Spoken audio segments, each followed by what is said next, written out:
مشو دور مشو 27 ایون سال 1997 در صفحه خاطرات دولتمند خال فلکسرای سرشناس تاجیک چون یک روز مهم زندگیش ثبت شده است. کنسرت او در این روز در کاخ بربط برگزار شد. وقتی چراغ فروزان کردم در تالار وحدت، یک دولتی است یک مخالفین، یک دولتی است یک مخالفین. ما گفتم آب بچه خیر اینم ما کار خوب کردیم. هرچند پشتمان عرق سفید کرده بود، نمیدونم از کدام طرف چی می شود تقدیر حال ما، لیکن چی شود نشود باید ما خدمت فرهنگی و ایدئولوژی خودمان را ادا کنیم. دولتمند خال میگوید آن روز شاعر لایق شیرالی هم در تالار کاخ بربط همراهش بود. استاد لایق شعر صلح در انتظار ما آمد رو نوشت در صحنه خواند.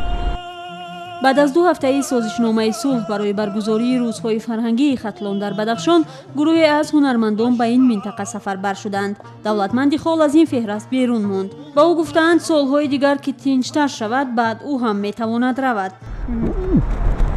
با بدخشان سفر کردن مردم. بعد گفتند که خیلی یا چی فکر کردن که مرا ننوشتن. بعد آمدم وزارت، ما گفتم که چی مرا ننوشتن. یک خیلی با سالگی میره بعد تنجتر شد. این مردم مرا بنویسین ننویسین. رفتم فرودگاه بلیط گرفتم رفتم. پگاش بعد رفتیم جای کنسرت گرم چشمه. انا بعد کنسرت دادیم ده. مردم همه پیشواز گرفت، همه با ما 2 کنسرت دیگه علاوگی همه آمده. ما گفتم که ما قد شما نمیرم. ما 2 روزگاه میرسیم کنسرت میتونم در تئاتر خروق یا در میدان ورزشی خروق و همین کارم کردیم.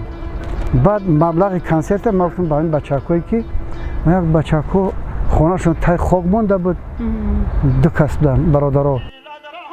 بعدی بازگشت از بدخشان دولتمند خال برای تلاش‌هایش در راه صلح و با این پیام حاضر شدن نزد مردم سزاوار اردن صلح شد. این فلکسرای تاجیک میگوید هنرمند اصیل در همه وضع و شرایط باید همراه مردم و در تلاش صلح و آرامی باشد. میگفتم که یک از سفر شور یک بار دیگر خنده بلند میشده باشد.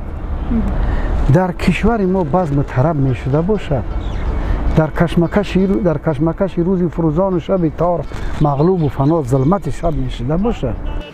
و از زمان نارامی ها و تأثیر آن به هنر و زندگی آوازخوانان ادرس شده گفت اکثری همتایانش خاموش و بیکار بودند، برخی هم ترک کشور نمودند. وقتی که آواز تیر تفنگ بلند شد آواز موسیقی خاموش میگردد. برای همین هنرمندان بیچاره همون در تعلقه جان خشون که او چی میشه نمیشه، لیکن صلح شد دیگه. از این در آسایشگی آرامی خرسندی من فکر میکنم که